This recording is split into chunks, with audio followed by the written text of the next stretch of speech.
to be. But we're going to get into Matthew today as we titled this, and I'm suspecting akin the book. So, would you like to start off kind of giving us an appetizer before starting the presentation, or? Absolutely, yeah.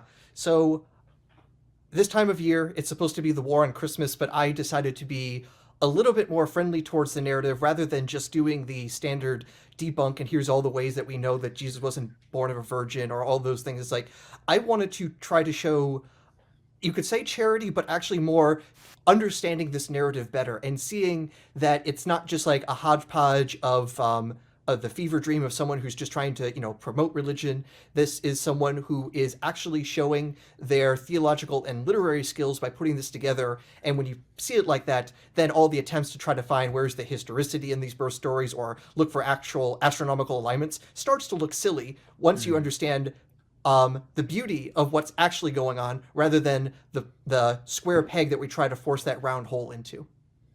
I love that. So we need to re-examine the genre.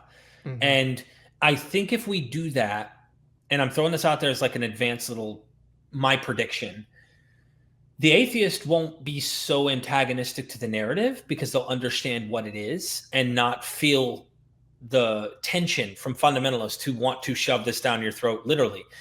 I would say in this case, maybe a case could be made. Don't blame the text, blame the people who can't grasp this genre, or at least try to help them. Don't blame them, but maybe try to help them see this genre. That's what we're trying to do today, I think, rather than the blame game.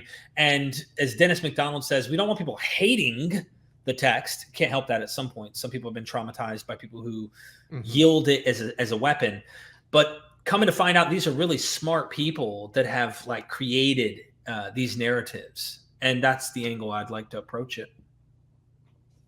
Yeah, and I think that's the healthy way to approach it. In the same way, if we're going to approach the myths of Homer, we're going to look at the history of the text reception, how the things were created, the good, the bad, the ugly, have the full package rather than coming in either in defense or an attack. But let's, as much as possible, take in as much of the whole picture and see what might be hiding under there that we may have also missed in previous analysis. And just because you're a scientist, I want to bring up, you're in what, Sputnik 55 right now? See in the background there, it looks like you're... This is the internals of the TARDIS from Doctor Who circa 1983, more or less. So, yes, with this device, in theory, I can go into any time and space in the whole universe. So just have to run the central console, let it grind away, and then I can appear anywhere and any when. If the time circuit is working properly. Well, I imagine you know what you're doing, and so let's take that space shuttle teleportation back in time to Matthew's narrative and see what's going on in the text. And with that being said, let's get your presentation going. Very good, very good. All right. So, should be embiggen now. So, I want to note that this presentation is going to only be focused on Matthew's version of the story. I really won't be talking about Luke's version, which of course has very noticeable differences, and I definitely won't get into the modern iterations of the nativity plays, which is trying to amalgamate the canonical versions and some of the non-canonical stories that get into there. I just want to be focused on one particular version, one artistic vision for the birth of Jesus, and to see how this might have actually been put together and understand more fully what was the purpose and the skill set of this author. Just so you know, it hasn't taken up the full screen, and we do still know. So I don't know if... I think I know how I can make the adjustment. So let me stop sharing and share my screen proper. I know that you want it done right, so I know. Okay. All right. So right now there's probably screens within screens. I'll wait for you to start. Okay, there you go. Okay. How does that look? Yep, there it is. Full screen. Cool. Very good. Okay. All right. Now I know that there's different sharings within there, sharing window versus sharing the whole screen. So here we are. So we know this scene. Let's see how it might have come about. Now, very obviously, the birth of Jesus is described as real special. Jesus is quite the mensch. That's supposed to be the basic point of these sorts of stories. And it falls into things that are very trope-like. At the time Matthew was written, the ideas that are in there in the broad strokes, are extremely well worn. The idea that a special person is born and they have divine parents, basically anybody who's anybody has that. I was starting to just try, like, make a list of people in antiquity that were alleged that, and when I was putting in alphabetical order, I just even realized, let me just stop. This is going to take way too long. But like Alexander the Great, very obviously, is said to be a son of Zeus or Ammon. Asclepius, similarly, Augustus is supposed to have parentage going. Well, he's adopted by Julius Caesar, who is himself, supposed to be a descendant of Venus, and so on.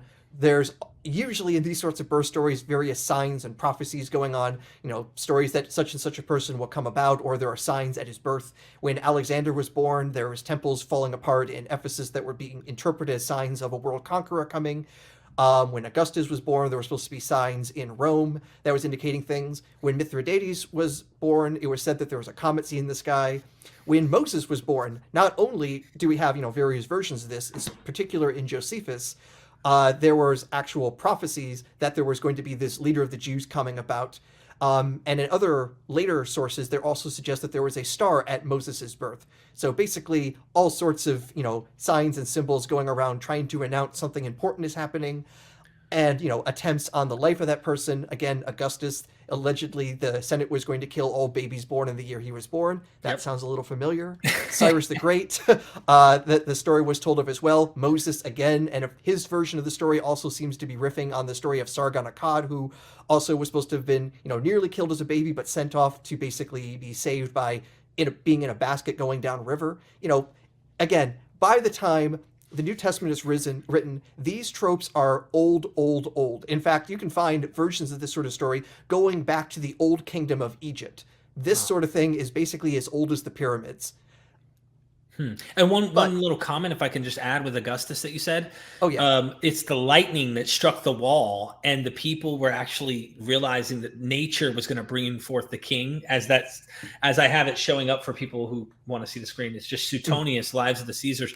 And then remember me and you talked one night, and I was like, yeah, maybe it wasn't a star at his birth, but it was definitely like a flame that went up into the sky in the temple. I can't remember exactly the details, but it's like not an identical parallel, but there's some stuff that's going on that's very similar. Yeah, when I read that passage in particular, Suetonius, in the Latin, it suggests that there is actually some sort of sign in the city of Rome itself, so something a little bit more local rather than something astronomical. But nonetheless, it's still the same basic trope. Things are showing up in nature that are trying to indicate, hey, be on the lookout, cool stuff's going to happen. So I don't want to get too much into these details because, one, your audience either already knows this, or two, they're going to know this by watching Bart Ehrman's presentation from last night. And some of these things he didn't get into specifically, like in any detail there. So maybe down the road we can actually put a magnifying glass on each character. Very good, very good. Yeah, and if they come up in Q&A, I'll do my best to talk about these various folks, or non-folks, as the case might be.